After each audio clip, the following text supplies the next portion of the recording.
when I was in high school, for a long period of time, I was very depressed because there was this girl that I liked that did not like me back.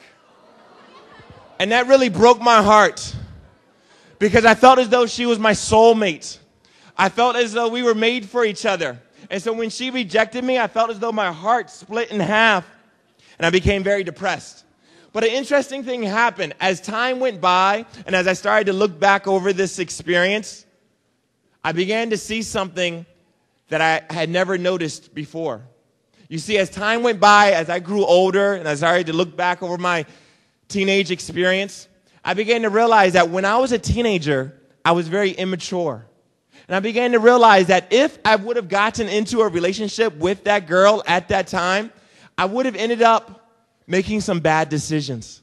I would have ended up making some unhealthy choices that would have caused a lot of pain in my life.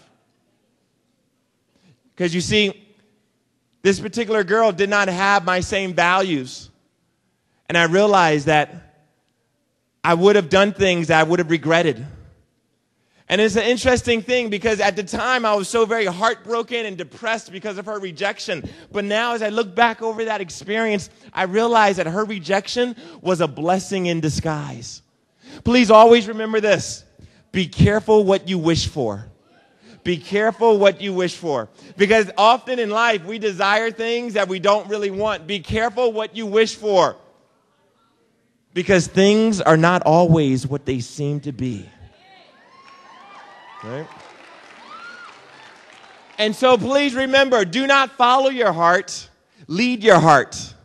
Do not follow your heart, lead your heart. Because at times your heart will try to deceive you. At times your heart will try to lead you down the wrong path. So do not follow your heart, lead your heart. And always remember that your problems are really blessings in disguise.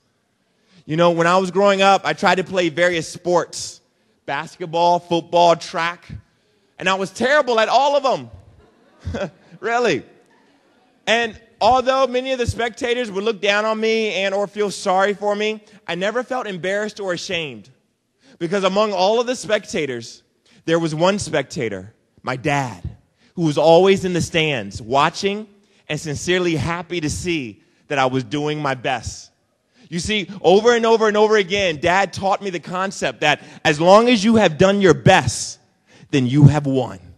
So despite the lack of sincere encouragement from team members and other spectators, I remain encouraged and inspired and motivated and enthusiastic about getting on the playing field and doing my best. You see, Dad instilled within me an unshakable courage to try. And that courage to try has helped me to go much further than I ever thought I could go. I was labeled a slow learner when I was in school, but yet I kept studying and I became a professional. I was picked on by bullies, but yet I kept feeding my faith, and over time, those experiences started to build me up rather than to tear me down. I was considered to be ugly because of all the pimples that I had when I was a teenager. When I was a teenager, I had a severe case of acne. Acne all over my face as well as my back. And I was considered to be unattractive, ugly. But I appreciate that. I've come a long way. No, but here's the thing. But I kept admiring my inner beauty. I kept appreciating my inner beauty. And over time, I began to realize that it really doesn't matter what other people call you. What really matters is what you call yourself. It's like that old saying that goes, if there is no enemy on the inside, then the enemies on the outside cannot harm you. As long as we maintain positive, healthy emotions on the inside, then the negativity that surrounds us cannot touch us. Holler if you hear me. So I know that Dad's legacy will always be in my heart. And you know, Dad's legacy is very similar to a quote by Theodore Roosevelt. Theodore Roosevelt once said, "It is not the critic who counts, nor the man who points out how the strong man stumbled or where the doer of deeds could have done them better. The credit belongs to the man who is actually in the arena.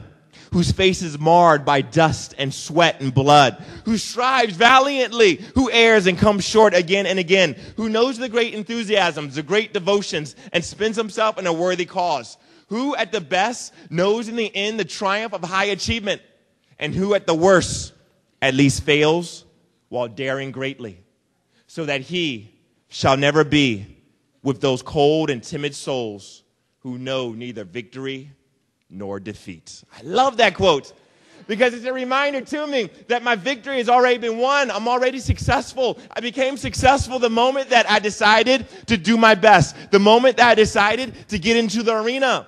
As Rocky Balboa said in the movie Rocky, I just want to go the distance. I just want to go the distance. And if you remember, in Rocky Part 1, Rocky did not win. But he went the distance. And he proved that real success is not about winning or losing. It's about always going the distance. It's about always doing our very best. It's about always getting into the arena. So it really doesn't matter how other people evaluate us. What really matters is that we always do our very best. Holler if you hear me. To really make this point clear, let me share with you this song. Check out this song.